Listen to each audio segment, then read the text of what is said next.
This is part 2 of the 25 best prospects of the decade, my mega list on the best prospects of the decade. In the last video, which I'll link all this below, we did the first 5, 25 through 21, and now it's time for 20 through 16. So let's get started with my 5 more of the best prospects of the last 10 years. Stay all the way to the end because the last guy is someone who I think still is one of the best young players in the league. At number 20, we have Jonathan Isaac of the 2017 draft. And I did a whole video already about how elite of a defensive prospect he was with his size and mobility and rim protection. So we're going to focus a little bit on his offense in this video, which honestly wasn't that bad. The three-point volume was decent, as was like the mid-range volume. He was fairly comfortable catching and firing with activity off the catch, and he took these kind of like little movement mid-ranges. I've talked about that being a factor for shooting progression in some recent videos as well. And there was a little pull-up, simple shooting stuff when defenses went under. And before Isaac got hurt, I think this was like 2019 or 20 I don't remember exactly, but there were some flashes there where he used like the spin move to get into the lane. Obviously, the finishing was always going to be another issue as we see Joel just stuff him.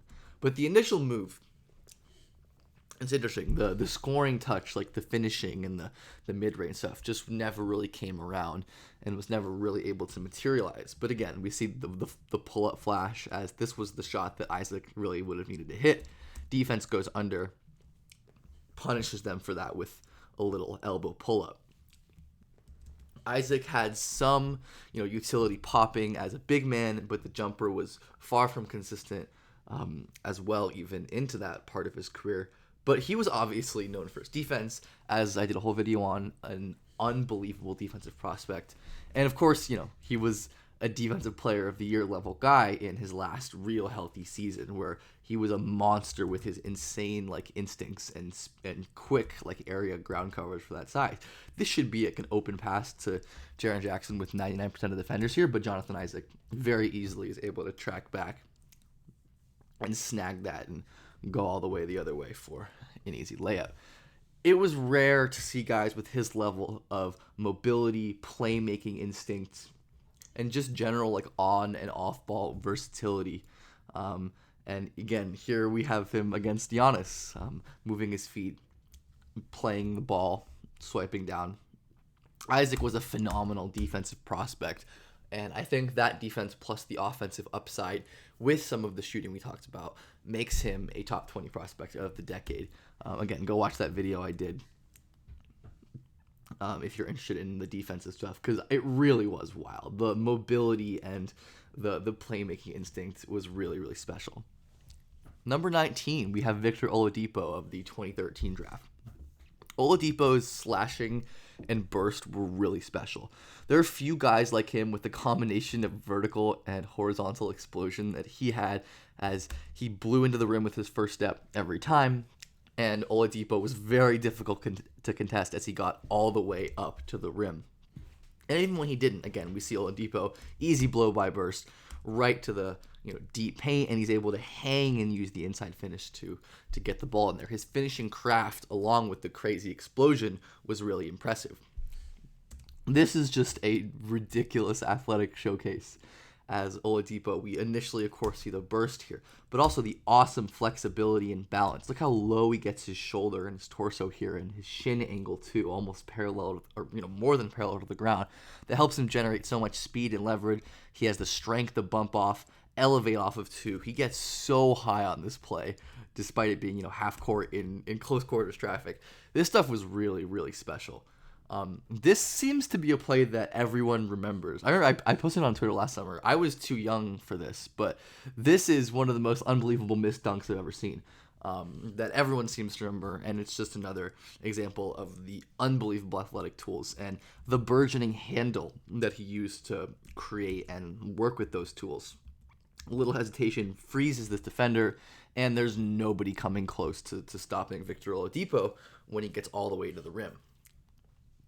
Oladipo was really unstoppable as a driver. One of the most dynamic, deadly first steps that I've pretty much ever seen in a prospect. And that alone makes him an elite creator prospect with the tools, the handling gifts. And there was even some passing flash too, where Oladipo uses a little reject and some pace to hit Cody Zeller in there for a foul. Now, it wasn't perfect as the shot was a little bit of an issue. I honestly don't know if I would have expected Oladipo to become as great of a shooter as he did, and if I did, I probably would have had him higher on this list. There was some decisiveness issues where he just wasn't confident taking catch and shoot threes as much as he would have. He didn't really look at the rim despite this being a pretty lax closeout, and he wasn't able to get the right advantage there. But all of this is even the shot wasn't broken at all, and he was a great long two shooter, which I've talked about as being important. And that combined with his scoring made him a real primary or at least secondary creator bet. And the defense was always spectacular as well. He was an all defense level player in Indiana during his prime, and he was incredible making these instinct rotations.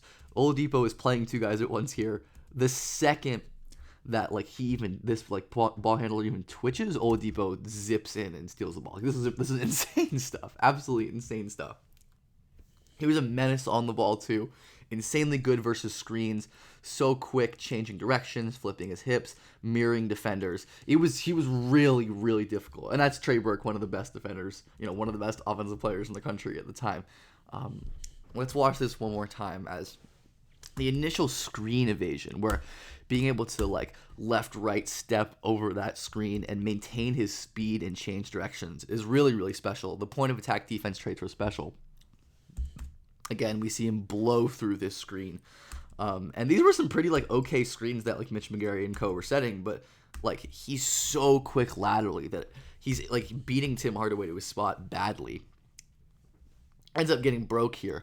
Or falling over, there was no foul or whatever. But I think the extreme quickness blowing through this screen is the special trait on display. And those special defensive traits combined with the offensive creator, the slashing upside, the real easy shot creation upside, being a guy who can get to the rim at will and finish there too is one of the most valuable things in basketball. And Oladipo was certainly that guy, as well as someone who could be a defensive stopper.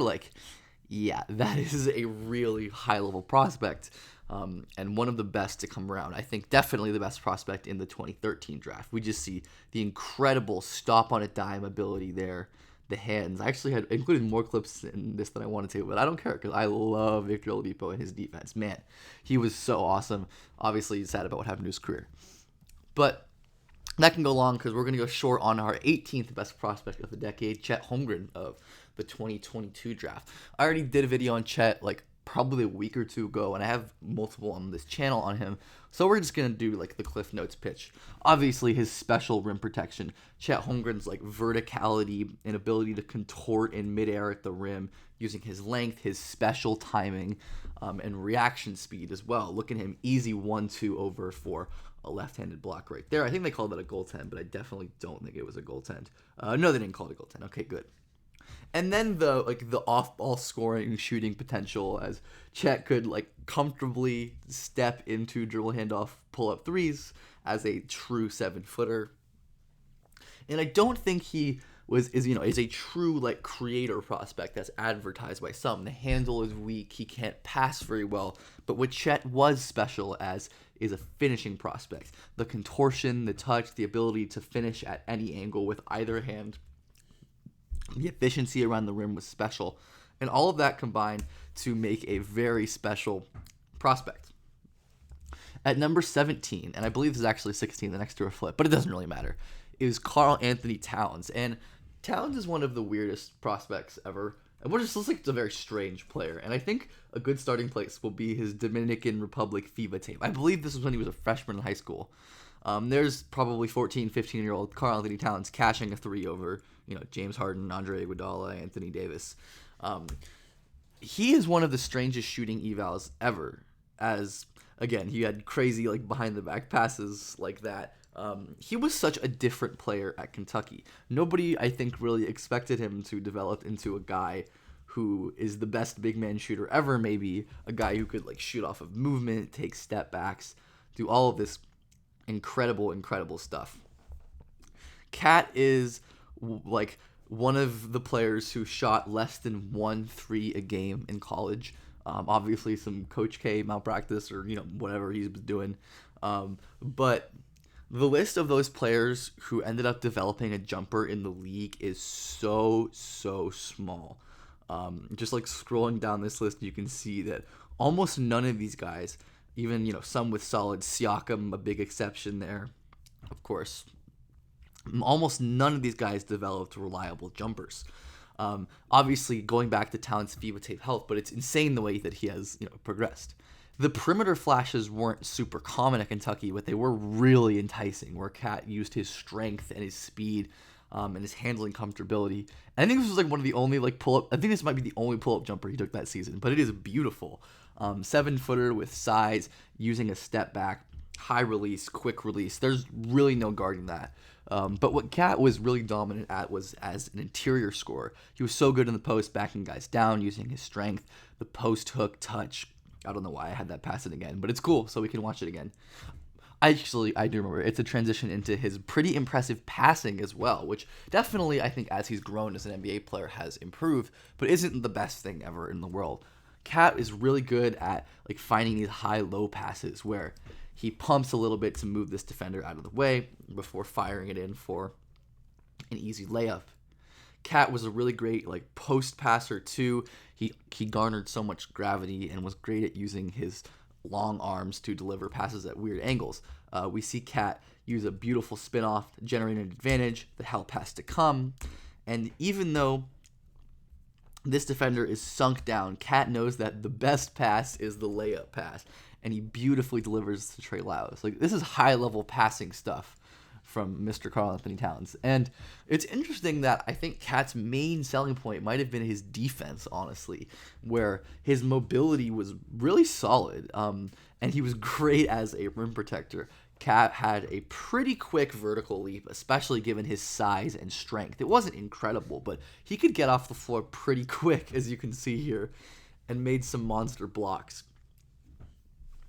Cat was a really explosive rim protector who definitely wasn't perfect as a pick-and-roll defender. That was probably the main overall weakness that definitely translated that I noticed. Towns just didn't have the change of direction, the real high-level mobility and vertical explosion to contest drives like this consistently. But there obviously were moments where he was able to do it, and Cat was a monster weak-side rim protector too. The instincts, the oomph with which he blocked so many of his shots, so powerfully. And then he was really solid, in 1v1s against bigger players on the perimeter. As we talked about, he couldn't really change directions against smaller players, but against, larger ball handlers, he's pretty low in the stance, using his length to cover ground. Doesn't foul, hands straight up, really good stuff, which again, given how Cat's career has gone as a defender, obviously he has had a lot of variance, played in a lot of different defensive schemes, but especially this last season, it was really weak, where Towns just doesn't have the agility and the hip mobility to change directions and guard and drop like he needs to. Again, we see he can't open up when Jamal Murray goes around him for the reverse layup, and he doesn't have the length or the vertical athleticism to recover. He doesn't have those high-level recovery tools. And physicality has always been kind of an issue for him, as Cat kind of struggles at the catch point or the play point here, which is just strange because that was never a problem for him in college. Where when Sarge goes up with his arm, Cat kind of easily folds back, doesn't really complains, doesn't really want to call a foul or whatever goes on there. But again, as we have seen back here, that wasn't really an issue for Towns. He was really impressive at this kind of attack point, being physical, making plays on the ball, which is just a very interesting comparison. I think Cat is one of the weaker number one picks of the decade. Probably, I could be wrong about this, but the only one who I definitely think were weaker were Wiggins and Anthony Bennett. But that being said, Cat was still an excellent prospect. Even if his development turned out not even in a way that we thought possible, it's a good lesson that elite prospects develop in unexpected ways, and we should be in on them for that alone. as Cat's elite defensive upside or high-level defensive upside, plus like the coordination, handling, passing flashes, were all the making of a real star big prospect. Number 17 or 18 or whatever this one actually is, Brandon Ingram of the 2016 draft.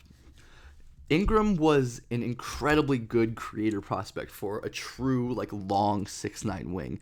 His speed and footwork, he was a practitioner of the spin move, was so good, using his speed to change directions, change his pace a little bit, use his really solid handle to get into the lane. I love how he doesn't always pick up his dribble on the spin move. As he uses the crossover to get into his move, he was really good at this like crossover when he gets cut off, spin back as a counter move, where he keeps his handle here and uses the extra dribble to get all the way deep paint, uses length and just general hang time abilities to finish there. He was really great in this like intermediate touch area where Ingram was able to use his length and his general height to shoot over guys, and he was an awesome mid-range shooter. Ingram was a really impressive shooting prospect overall, which is interesting because it took him so long to kind of get there in the league.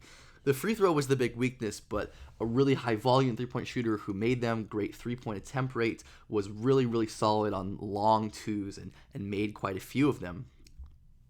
And I think it's a good example of how like free throw percentage is not super important. As we see the list of drafted players with under 70 free throw, there are plenty of guys who became or will become shooters. KCP, Bones Highland, Ochai will be a shooter. Joe Harris is obviously an incredible shooter as well. Bridges became a shooter, Quentin Grimes, Tim Hardaway Jr., Ingram there. You get the point. So many of these guys, obviously many who didn't become shooters, but it's far from a damning indicator. Zach LaVine as well on this list, Norman Powell, just Sadiq Bey, so many guys basically. And Brandon Ingram's profile was as good as them all. Of course, it took Ingram time to get the jumper, and that was a big reason for his like leap in New Orleans. Ingram was a really solid like handler and burst guy for real 6'9", where he was good at using hesitation and pace to set up screens. Looks like he's going to attack to the right here, but he crosses back over, wide open dunk. The defense wasn't great there, of course, but the burst is impressive nonetheless. Ingram was a really great off the catch attacker, which was always a huge strength of his in the league. Very decisive, making a pump fake, giving a little glance at the rim here, and then attacking, using his incredible length to finish here. This is really impressive. We can see in even some of the highlights, though, that the consistent separation was an issue, as even on these plays where Ingram, would grab his own rebound and finish, Ingram struggled to get by defenders cleanly when he couldn't rely on his handle or his counters. When they played that well, he didn't have the strength or the high-end burst or any of those other kind of physical tools to create consistent advantages. I think that was the issue that limited him, for me, him as a prospect, as being like a real elite primary creator prospect, as there just wasn't that like high-end advantage separation. But even then, like a lot of these plays I think could also be attributed to some weaknesses in feel and passing game, where Ingram, isn't going to hit this kind of pretty open guy. He wasn't a great kick-out passer either, and he relied on these tough, layups, relying on his touch and his length to make those work. He wasn't like a horrible passer, but there were definitely a lot of blind spots, especially as an interior passer, where he ends up making this like beautiful like length finish that's incredible, but he probably just could have dumped it off to his teammate for a wide open dunk there. And those are the kind of plays that you need to make in the NBA, especially as you have more on-ball responsibilities.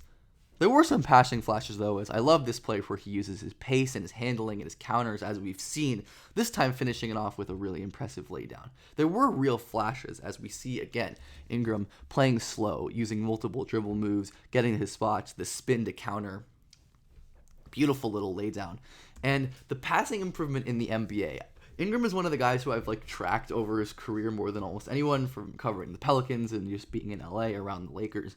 I was really out on him early in his career, and his passing, I think this was the 2020-2021 season maybe, has made such a leap, where of course now he's a threat to shoot. It took him a while. It took him until he got to New Orleans to be a three-point threat. but he was such a good three-point prospect that I probably would have expected that to happen. So decisive attacking off the catch, as we saw. Easy, quick attack, comfortable getting into the teeth of the defense and kicking out for these like skip passes that he just wasn't making. And they're real like high-level passes that Ingram makes, live dribble skip in the pick and roll, no hesitation. This is like LeBron level flick passing.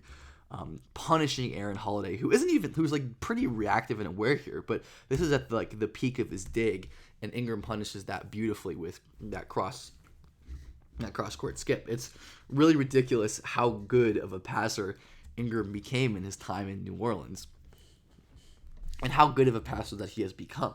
Again, we see the off catch shooting threat which he developed, which made his decisive off catch attacking work as well as it did. Defenses had to respect Brandon Ingram's, or they have to respect Brandon Ingram's jumper now, and that opens up so much for his offense, where he can attack with decision and dunk really high.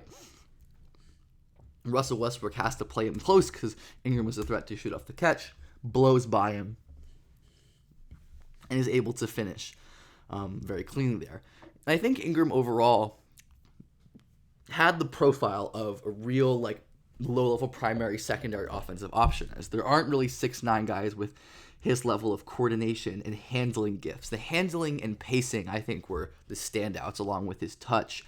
The passing flashes are just another example of guys who have those vision blind spots, especially as young ball handlers can improve those.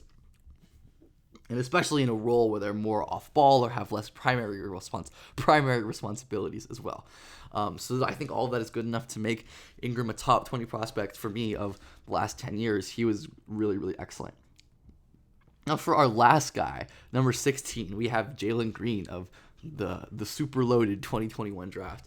And Green obviously has had some shakiness in his first couple years, but he was a phenomenal prospect in that 2021 draft. It just happened that he was in one of the best drafts in a long time, which we'll get to, of course, later in the series. But Green's burst was really special, as was his like general explosion and balance and athletic tools.